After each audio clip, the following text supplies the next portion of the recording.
పలికితే సాగర సంగమం కనుల ముందుకొచ్చేనమ్మా.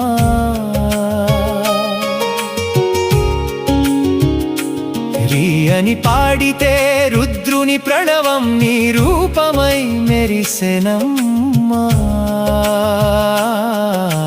గాని గంగమ్మ గహనమైన నా దుఃఖం కరిగించేనమ్మా.